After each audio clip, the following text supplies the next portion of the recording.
Okay, well, so you're such a breath of fresh air. You're kind of doing things on your own terms. I even said that your pitch was like so authentic in reaching out to us, and I love that. You spent 30 years as a COO, CTO, VP of engineering. Correct me if I'm wrong about any of those. But what finally pushed you to say, I don't want a boss anymore. I just want to have partners? That's a great question. I learned it. I learned it as I became an entrepreneur, and I'm going through the corporate motions. I'm showing up the way the business needs me to show up instead of the way that I want to show up. So the two things that you mentioned right there were in conflict: the authenticity and the getting it done. They conflicted, and so it's like I was privileged enough to be able to make a choice and not, and I did. And I'm like, hey, I want to show up like the real me every day, and I'm tired of playing the extra politics. So that was it in the nutshell. And then finding the partner part was as I have formed this last company, and I've found so much joy in it. It's because my partner, in no way, shape, or form, feels like a boss. And I really didn't realize it. I didn't realize what was missing until I had it, if that makes sense. Well, absolutely. And actually, Will, I got so excited about this conversation because I think it's so interesting that I completely forgot to ask you our icebreaker question that I think is relevant to the new world of entrepreneurship that you're in. What do you wish you would have known before becoming a solopreneur? That the number one thing is my misconception of what an entrepreneur was always, what's this visionary that's going to go out and ding the universe? You're Steve Jobs. It's the ones we see on things, right? This is in my head what it was. I was like, well, that's not me. I'm the wet blanket. I'm the COO. I'm the guy that says no all the time.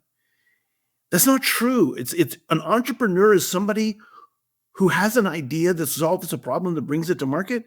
It doesn't have to change the planet. I mean, it can. That's cool. But it's like, it's okay to call yourself an entrepreneur if you have some ideas that you want to bring to the world. And so I was like, okay. Or even if you're partnering with someone who does and you're helping do it, you're still an entrepreneur. So I had to change my paradigm. Okay, I need some clarification. So I've heard solopreneur, partner, entrepreneur. Where are we? So the terms, they're marketing terms, so they get fuzzy. Entrepreneur means you're creating something from scratch. To me, that's what it means. Solopreneur means I'm doing it by myself. There are lots of entrepreneurs. Real estate agents, for example, are an entrepreneur that we don't think of as entrepreneurs, but they are every day. They're solopreneurs. It is really just them. I agree. I am both. I happen to be a licensed realtor, but so I've done both things. An entrepreneur means I am building a company that can grow. We'll go to the partner one. What's the partner about? So the partner is, and it goes to the thing is I look for someone who can cover my weaknesses, right? I'm not the idea generator. I don't have 71 ideas in every day. I'm not the person who understands the go to market. I'm the behind the scenes delivery person. So I believe that it is often helpful to have a partner and say, hey, it's okay not to be a solopreneur here. I want to get one or two partners to come in and help me cover my weaknesses. I just want to be clear. So we're talking about a partnership, not a solopreneur venture. Yeah. And I just don't want to confuse our listeners. Yes. We've been talking, this is episode 230, I think, and we've been very clear about solopreneurs being people that get help but don't have other equity people or employees. So I just want to be clear to the listeners. It's fine. I'm sure everything else is going to be relevant. So yeah. And to be clear, the company that I'm building with my partner is specifically for solopreneurs. So we share your thing. We're building it to support solopreneurs. It's like we're going to help you go it alone. We're your advisor. We're not your partner. Love it. So you said that you, being the COO, you got really good at saying no, which is a good boundary thing. How did your decades in corporate leadership prepare you, or maybe even not prepare you, for life as a solopreneur partner? So it did not prepare me to be a solopreneur.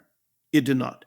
And that's the thing is that you got to unlearn a lot of what you learned, and what you think it is.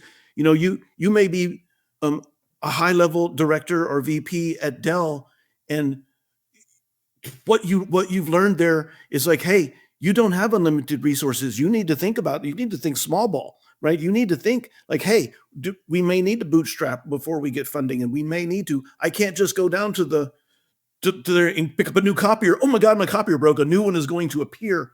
All of those logistics have to change. So I was not prepared. Yep, the copier not, or the ink not refilling itself magically. Right. Yes, absolutely. Right. Well, so you've mentioned that the 12-hour founder day, and founder even being for a solopreneur founder, gives more energy than an 8-hour corporate day. Can you kind of explain that? You know, it's the term that I use is called ambient stress. The ambient stress of walking into the office every day is like, okay, I got to make sure that I don't irritate the board, or I don't irritate the CEO, or that I don't go over here and do this thing, or, that I'm not too busy to take care of my employees. All of those, that's all ambient stress.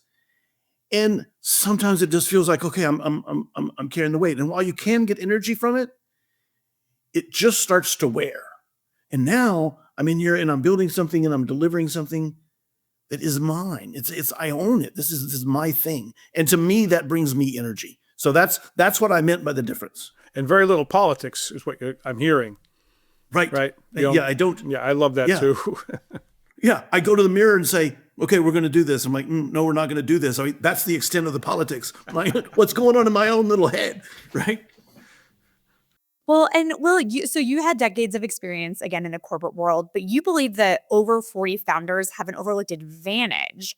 So what do you think they bring to the table that younger founders often don't? Because I think when people think founders, they're like, oh, it's this tech guy and he's in his late 20s, blah, blah, blah. There's so much more to it for post 40. Explain. I mean, so look, and the data backs me up. You can look at the successful founders, and I'm not talking about the one-offs or the two-offs or the three-offs that go and hit it big, right? They started off with 50 million and made, 200. I'm talking about your normal founder that goes off, and you can see experience matters. Expertise matters. When you're a domain expert, and this is nothing against young people. They're smart, they're vibrant, they bring lots of energy and lots of things that you need, but experience is only gained by doing and failing. And when you do and fail and you learn your market, that you chose a market for a reason. You didn't just find one that came out of your MBA group, right? To me, it boils down to it sounds simple and maybe cliche, but it is experience 100% matters. So do you feel any extra pressure competing with the younger guys from like a fast moving tech landscape, let's say? How do you keep that competitive advantage, when things are moving so quickly?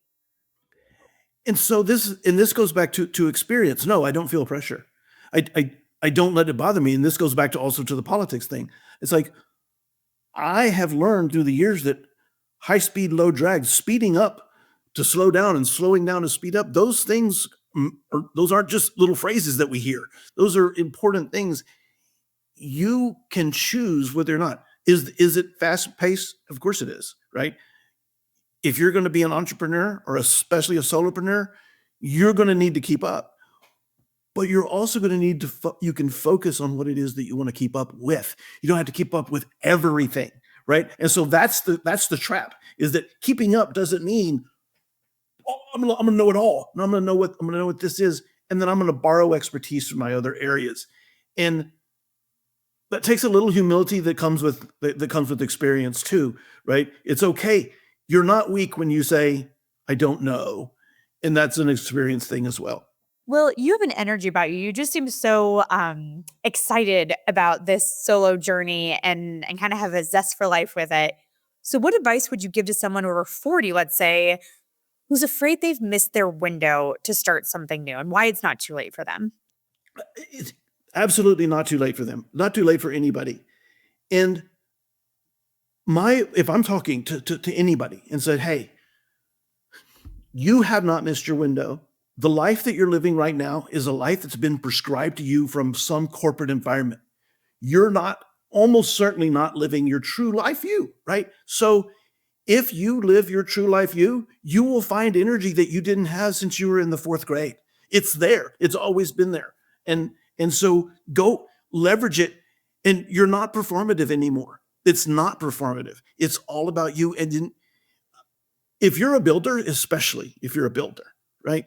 Like there's builders, there's influencers, and there's funders, right? If you're a builder and you want to create anything, right? And I mean, I'm an artist or, whatever. I mean, I'm a geek, but you can get energy by being yourself because again, that ambient stress is gone. I want to second that. I started this business basically when I was 60, turned 60. So forget 40. And my wife said, finally had to talk to me because she'd get up in the morning and I'd be downstairs and I'd come out from my computer and I'd start going on about what was, and she's like, I have to have coffee first. It's too much energy. Right. Yeah. I mean, it's just, it's exciting. 60, right? Yeah. It's exciting, It is. And my wife is also, she's a solopreneur, 100% single person business. Right. And we embrace our own solo together, if that makes sense. And so that's all Carly ever we're says. both there. Yeah. Well, so did you ever go through an identity crisis, Joe? I know you've been out of the corporate world for a long, long time. But Will, did you experience an identity crisis leaving corporate and going out on your own? And how did you navigate that? And what advice do you have for mid-career people who are jumping ship and have to create their own new persona? I 100% did. I officially left corporate and wandered around for 3 years, right? So my last W-2 corporate job, I hung out my shingle and said, okay, I'm a consultant. And I picked up some consulting gigs and they were profitable, but I still had a boss. And I still had to play politics while I was working with that consulting, as a consultant. And I was like, okay, well, I'm making money and I'm not working, maybe a little less, but not really that much less. And this is not what I imagined it was supposed to be. And so I wondered, and I was like, okay, well, boom. And so let me try some things. And so what I did was throw things at the wall and try some things. And I think that that's the important thing that I would say to people that are trying to find their identity, right? That has been created by the corporate world, right? That you're in. And as you move here, look at your runway and find some time to experiment because you're not going to know. I thought I knew. I was like, I'm going to go be a consultant. I'm going to hang out a thing. I'm a fractional COO. Here I come, right? And I didn't like it. And while I still do it, and I like some of my clients and some of the things, I was like, boom. And so I did. And I took completely off. I wrote a fiction novel, right? Who'd have thought? I mean, I'm not, that's not me, but I did. I took my past experiences because, I used to be a poker player and a pool hustler. So I boom and made that in there. And through that process of not being engaged is where I found it. And then I said, you know what? When I was writing that fiction novel, I looked down at that main character who was based on me and said, he's an entrepreneur. And I'm like, shit, that's me. Sorry. Yep. And it's like, I'm like, wow. And then that's when I first started approaching people. I was like, hey man, I heard the idea you want to form a business, and here we are. And so that experimentation, that's what I would say. I don't think, just because you're 57, which is what I was at the time, 50, and I didn't know. I believe that you need to take some time to experiment. Nothing wrong with happy accidents. If you happen to leave corporate and jump right into something you love, great. But I don't think that that's the norm. I had a happy accident and then an identity crisis. The happy accident got me out of corporate, and then it was just it was project based. So I knew it was a finite timeline. And then when that ended, I was like, oh boy, now I'm spiraling. Yes. I didn't know where to go. It was like with networking, when I first left corporate, I kind of whispered, hey, I'm looking for some gigs, and it just magically, they just came out. Right. And then when I found out I didn't like it, I was like, okay, well, I'll switch to this other thing. And so I went to my same network and I'm shouting, I want some gigs that is different from what they've all known me as. It's like, you're not being you're not doing engineering stuff. It's like, but you want to work for a consumer product goods company? I don't understand. And all of a sudden I'm like, oh my God, who am I? What am I qualified to do this? Right. I've got a resume for days and success for years, but is it really good enough? And so I think that if you're being honest, if people are really honest, it's like we all have gone through the identity crisis. We've all done. Everybody has imposter syndrome at one point or another, even when you're arrogant and old like me. Yep. Imposter syndrome is the magic word that we all experience and loathe. The scariest people in the world are people that don't have imposter syndrome because they don't know anything. Right? They're delusional or they're lying to themselves. Exactly. Well, Will, now you help mid-career professionals build micro SaaS businesses without learning to code. So what is the biggest misconception people have about no code or AI-powered tools? I think this is so relevant for solopreneurs because we always say, I mean, AI is big right now anyway. But from a time-saving standpoint, this sounds crucial. So what are misconceptions that get thrown your way? So a lot of people think that you can go and speak a viable application into existence, really, without understanding anything about writing or code or anything at all. And what I would say is you can speak a prototype into existence, but if you're going to have 50 users on it or more, and you want any kind of security, and you want to make sure that your Stripe actually works and things like that, you're going to still need some expertise to get it done. So I do believe, and we do leverage AI a lot, but it's just like any tool. If I give a shovel to my 16-year-old daughter, and I go out and have a shovel, even as a 60-year-old man, I'm going to be able to use that shovel a lot better because I've dug a lot of holes. She doesn't know how to use a shovel. And as simple as it sounds, it's like someone that doesn't know properly how to use a shovel is going to make a mess they're going to have some weird, not cool hole, right? It's the same thing with software, right? If you really don't know what you're doing, you're going to make a mess, but what's worse, you're not going to know it, right? I believe and I predict that there will be very soon a full industry of engineering people that come and fix all of these so-called fully blown applications that are being pushed into the market today. We also talk about the fact that it's very important because it has shrunk to which you can build very fast. Now for the initial prototype and the initial MVP, we also think it's very important to ask, should you build? Yes, absolutely. Well, it's funny. We actually just did an episode, just the two of us this morning, about having AI as like your like treating your AI like an intern is what I kept saying. Like it's there, but you have to really, really train it. So how do you teach people to direct AI rather than code? And how can solopreneurs best do that? Absolutely. So it's hugely important.